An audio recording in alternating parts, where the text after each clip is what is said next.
పూజకి అన్నీ సిద్ధం చేసేసాను నాన్నమ్మ, ఇంకేంటి చెప్పు అనేత అంటూ ఉంటాడు. అయితే ఇప్పుడు కావ్యకి ఫోన్ చేయి అనేత అంటూ ఉంటుంది.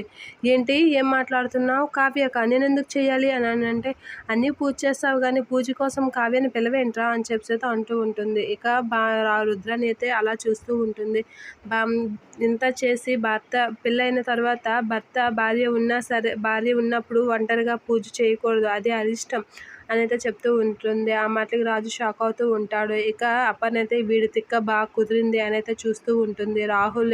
రుద్రని రాహుల్ వాళ్ళైతే ఏంటి వీళ్ళ ప్లాన్ అని అయితే చూస్తూ ఉంటారు. ఇక రాజు అయితే అది జరగని పని, మీరు ఎలాంటి ప్లాన్ వేశారా? ఆ రాక్షసిని పిలవడానికి పూజ కోసం అన్నీ నాతో ఏర్పాటు చేసి దాన్ని ఇంటికి పిలుద్దాం అనుకుంటున్నారా? అది జరగని పని. నాకు ఒక సెల్ఫ్ రెస్పెక్ట్ ఉంటుంది. నేను అన్ని మెట్లు దిగి వెళ్తే అది రానని చెప్పేసింది. అలాంటి రాక్షసిని నేను ఇంటికి పిలవను. మీ మాటలు నేను ఈసారి కొట్టేస్తాను. మీరు ఎలాంటి నా మీద ప్లాన్లు వేస్తారని తెలియక నేను ఇదంతా చేశాను. నేనైతే ఈ పూజలో తనతో పాటు పూజ చేయను, తనని పూజ కోసం పిలవను నాన్నమ్మ అనేది అనేస్తూ ఉంటాడు.